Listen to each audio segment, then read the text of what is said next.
Baiklah teman-teman sekalian, kali ini kita masuk pada video mengenai tugas dan fungsi dari hakim di pengadilan. Namun sebelum masuk ke pembahasan, jangan lupa like, komen, dan subscribe video tersebut agar kalian tidak ketinggalan channel-channel terbaik dari kami.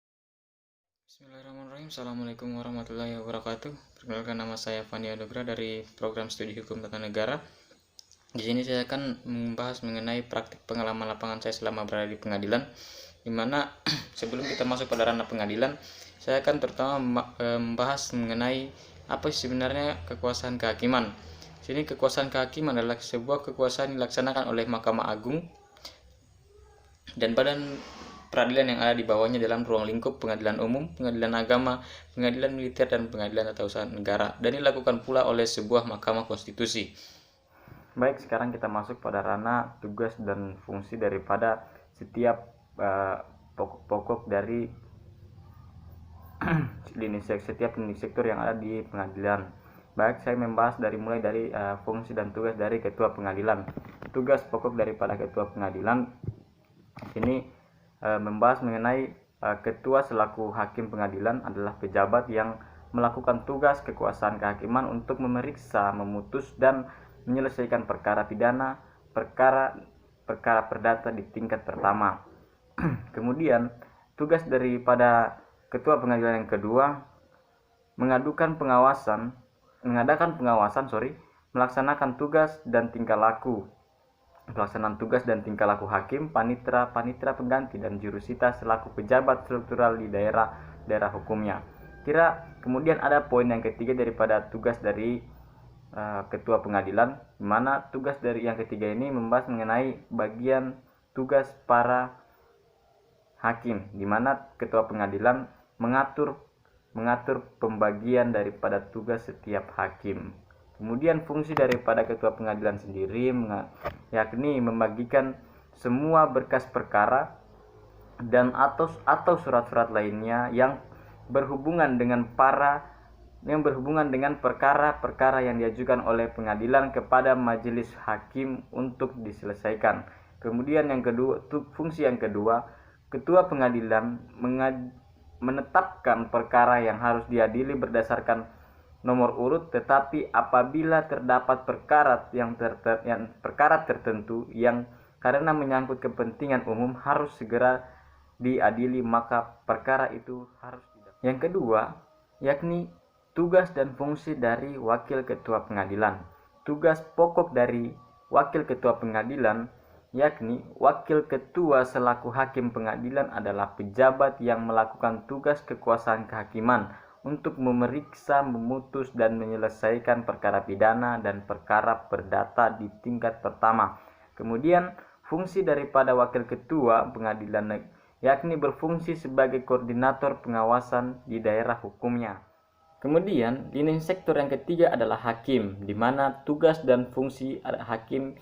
Tugas hakim adalah pejabat yang melakukan tugas kekuasaan kehakiman, memeriksa, memutus, dan menyelesaikan perkara pidana di tingkat perdata yang pertama. Kemudian fungsi dari hakim yakni melakukan tugas-tugas pengawasan sebagai pengawas bidang dengan memberi petunjuk dan bimbingan yang diperlukan bagi para pejabat struktural maupun kepanitraan. Yang pertama, kepanitraan di pengadilan negeri adalah aparatur tata usaha negara yang dalam menjalankan tugas dan fungsinya di daerah di bawah dan tanggung jawab ketua pengadilan. Kemudian tugas yang kedua, panitera pengadilan mempunyai tugas melaksanakan pemberian dukungan di bidang teknis, administrasi perkara, serta menyelesaikan surat yang berkaitan dengan perkara. Kemudian fungsi daripada panitera yakni melaksanakan koordinasi, pembimbingan, dan pengawasan pelaksanaan tugas dalam pemberian dukungan di bidang teknis, pelaksanaan pengelolaan administrasi, kemudian pelaksanaan pengelolaan administrasi perkara, pelaksanaan pengelolaan administrasi perkara khusus, yang kelima pelaksanaan pengelolaan administrasi perkara, penyajian data perkara, dan transparansi perkara. Kemudian poin yang keenam ada pelaksanaan administrasi keuangan yang berasal dari APBN dalam program teknis dan keuangan. Ini sektor yang kelima ada sekretaris. Tugas pokok dari sekretaris adalah aparatur tata usaha negara yang dalam menjalankan tugas dan fungsinya berada di bawah dan tanggung jawab kepada ketua pengadilan. Kemudian kesekretariatan pengadilan negeri mempunyai tugas melaksanakan pemberian dukungan di bidang administrasi, organisasi, keuangan, sumber daya manusia, serta sarana dan prasarana di lingkungan pengadilan. Kemudian fungsi dari sekretaris yang pertama menyiapkan bahan pelaksanaan, perencanaan program dan anggaran. Kemudian yang kedua, pelaksanaan urusan kepegawaian, pelaksanaan urusan keuangan, penyiapan bahan pelaksanaan penataan organisasi dan tata laksana. Poin yang keenam, melaksanakan pengelolaan teknologi informasi dan statistik. Fungsi yang keenam, pelaksanaan urusan surat menyurat dan arsip, perlengkapan rumah tangga, keamanan, dan masuk pada poin yang keenam, di mana ada Panitera Muda Perdata. Tugas pokok dari Panitera Muda Perdata yakni melaksanakan administrasi perkara di bidang perdata. Kemudian fungsi dari Panitera Muda Perdata yang pertama, pelaksanaan pemeriksaan dan penelaahan kelengkapan berkas perkara perdata.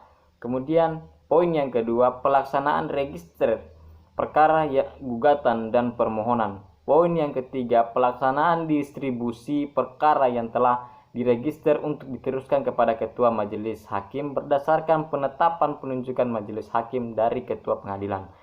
Poin yang keempat, fungsi dari Panitera Muda Perdata yakni pelaksanaan penerimaan kembali berkas perkara yang sudah diputus dan dimutasi.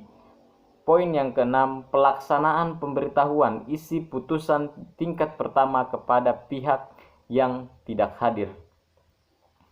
Pelaksanaan penyampaian pemberitahuan putusan yang di tingkat banding, kasasi, dan peninjauan kembali kepada para pihak.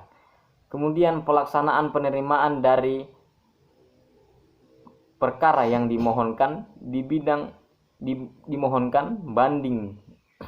banding, kasasi, dan peninjauan kembali. Yang ketujuh ada Panitera Muda Pidana. Tugas pokok daripada Panitera Muda Pidana yakni melaksanakan administrasi perkara di bidang pidana. Fungsi dari Panitera Muda Pidana melaksanakan pemeriksaan di bidang penelaahan kelengkapan berkas perkara pidana, kemudian pelaksanaan register perkara pidana, pelaksanaan penerimaan permohonan para peradilan dan pemberitahuan kepada termohon.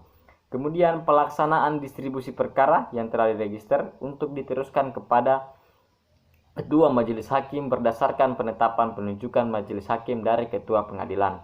Yang berikutnya, pelaksanaan perhitungan, penyiapan, dan pengiriman penetapan permohonan perpanjangan dan penangguhan penahanan. Kemudian pelaksanaan penerimaan permohonan izin dan penggeledahan dan izin penyitaan dari penyidik. Kemudian pelaksanaan penerimaan kembali berkas perkara yang sudah diputus atau dimutasi. Pelaksanaan pemberitahuan isi putusan tingkat pertama kepada para pihak yang tidak hadir. Pada bagian ke-8 ada Panitera Muda Hukum sebagaimana saya sampaikan pada poin yang di atas, bahwa tugas pokok daripada Panitera Muda Hukum mempunyai yakni melaksanakan pengumpulan, pengolahan, dan penyajian data perkara, penataan arsip perkara, serta pelaporan. Kemudian fungsi daripada Panitera Muda Hukum yakni pelaksanaan pengumpulan, pengelolaan, dan penyajian data perkara, pelaksanaan bagian penyajian statistik perkara, pelaksanaan penyusunan, pengiriman, pelaporan perkara, pelaksanaan penataan penyiapan dan pemeliharaan arsip perkara, pelaksanaan kerjasama dengan arsip daerah untuk penitipan berkas perkara. Kemudian pada poin selanjutnya melaksanakan penyiapan, pengelolaan, penyajian bahan yang berkaitan dengan transparansi perkara, pelaksanaan penghimpunan pengaduan dari masyarakat, hubungan masyarakat, Dan yang terakhir, pelaksanaan fungsi lain yang diberikan oleh panitera. Poin yang selanjutnya ada jurusita, yakni jurusita. Tugas pokok daripada jurusita ini yakni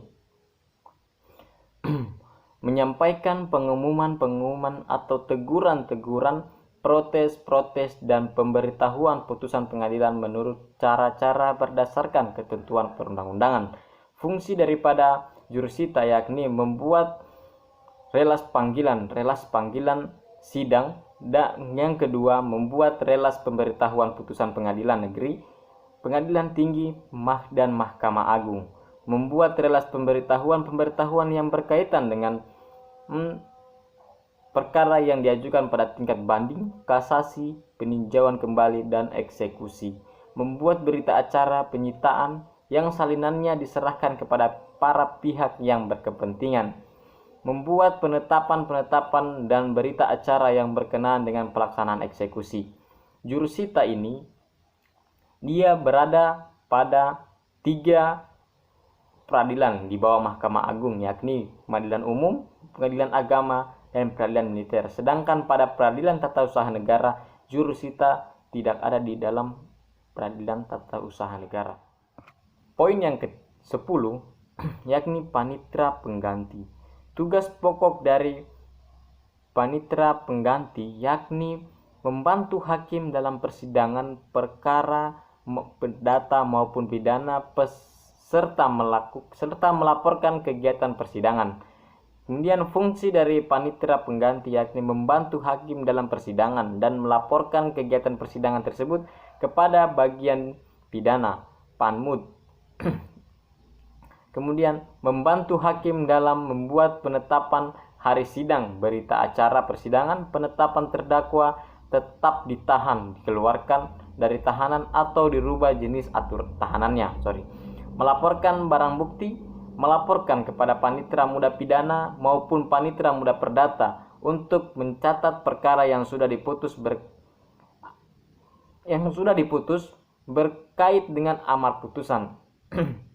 Menyerahkan berkas yang telah apa yang bisa saya sampaikan, semoga dapat bermanfaat bagi kita semua. Saya ucapkan wallahul muwaffiq ila aqwamit thoriq. Wassalamualaikum warahmatullahi wabarakatuh.